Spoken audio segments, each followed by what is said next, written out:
Hello, my name is Burke Hedges, author of the best-selling book, The Parable of the Pipeline. I open my book with a story about Pablo and Bruno, who take two very different paths in their quest for financial independence. What you're about to see is the delightful animated story of their adventure. So, sit back, relax, and enjoy the life-changing lessons in The Parable of the Pipeline.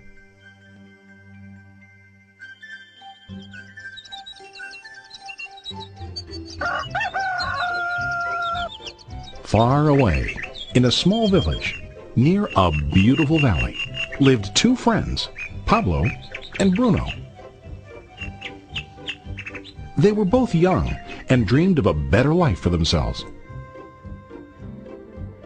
They'd often discuss their dreams about how they would become the most successful men in the village.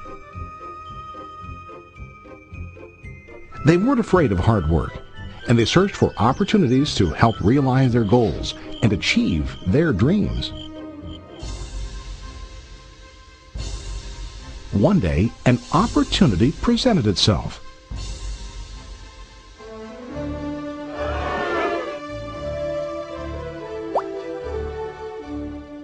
The mayor of the village decided to hire two people to bring water from a spring up on the mountain, across the valley, back down to the village. They were to be paid based on the amount of water delivered to the village. Bruno and Pablo enthusiastically got to work. Every day, from morning till evening, they carried buckets to and from the spring. They worked hard, carrying water to the village. In the evening, they'd return home with their day's wages.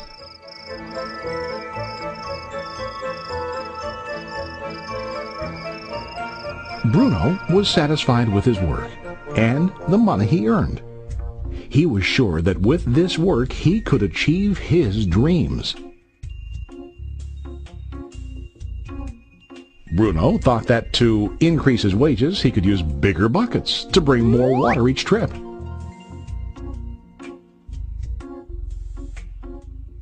He believed with a larger income he would soon be able to buy a cow and the house that he dreamed about.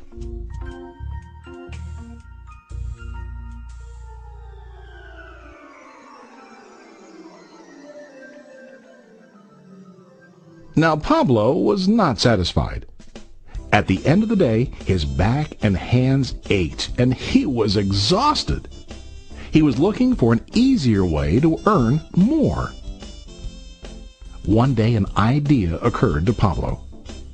He imagined building a pipeline to deliver the water from the mountain spring to the village. With this pipeline, he could get more water to the village without carrying buckets back and forth from the spring to the village. Soon, he got very excited about his idea and began to plan. Pablo, of course, shared his idea with his friend Bruno and asked him to join with him to work on and help build the pipeline.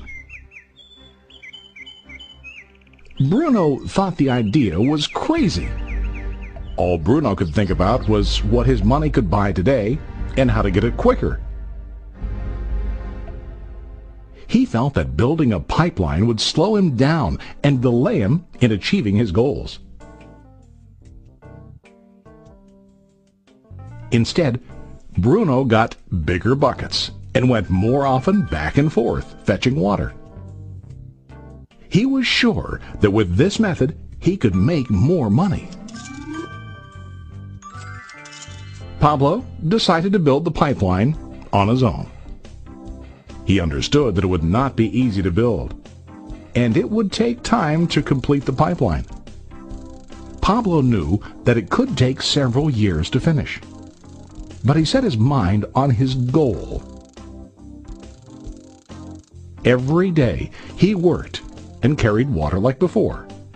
But on weekends and during his spare time, he worked hard to dig in the rocky soil and build his pipeline. In the first month, there was little to show for his work.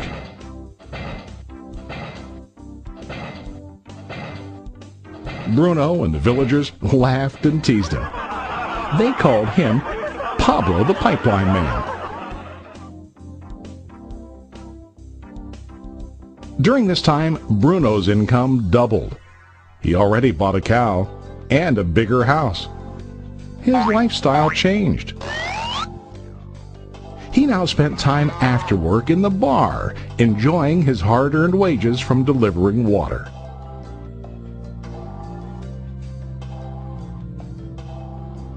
What Bruno didn't realize was that his body was starting to stoop from carrying the heavy buckets every day.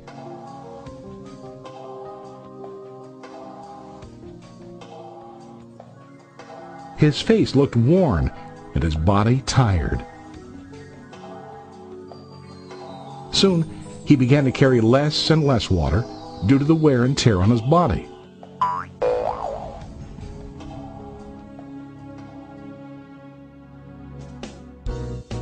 Month after month, Pablo worked. Soon a year passed, and then a second year. Finally, Pablo finished his pipeline. He now used his pipeline to deliver water to the village instead of carrying buckets. Pablo was now earning more money than ever before. The water continued flowing to the village, while Pablo wasn't working. While he slept and ate, the water flowed. Pablo was happy and proud of his insight, persistence, and hard work. Now his income flowed as long as the water flowed through his pipeline.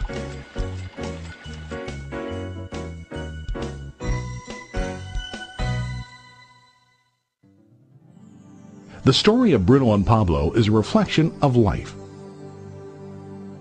Their jobs symbolize what most people do to earn money. Bruno gets his money using buckets. He goes back and forth, carrying his buckets from the spring to the village in exchange for money. To increase his income, he either has to go more frequently to the spring or to use larger buckets. It's common in real life to increase our income by working harder. For example, working overtime or getting a second job. We also increase the size of our buckets by accepting a higher paying position, which often includes spending more time on the job. Most of us exchange time for money like Bruno. We know that every person has only 24 hours in the day and that it's not possible to use all our time to work. The most difficult time comes when we can no longer exchange time for money due to age, health, or other reasons. Then, our income stops. Now let's review what Pablo did. Very wisely, Pablo did not exchange all of his time for a limited income, but he used some of his time to build a pipeline. He knew that the pipeline would bring ongoing income as long as the water flowed. An ongoing income that multiplied the time he worked each day. Pablo knew that someday, maybe because of age or health, he would no longer be able to exchange his available time for money. Pablo knew that if he could make his idea of a pipeline work, then he only has to do the hard work of building the pipeline. After the pipeline was completed, Pablo was able to monitor and maintain the flow of water to ensure that his income will continue. Pablo has shown us that to earn an income, we don't always have to directly exchange time for money. There really are better ways. How about you? Are you still like Bruno, who directly exchanges time for money? Or do you want to be like Pablo, building and maintaining a pipeline for ongoing income? If you are interested in the idea of building your own pipeline, contact the person who lent you this presentation. You can start building your pipeline today. today.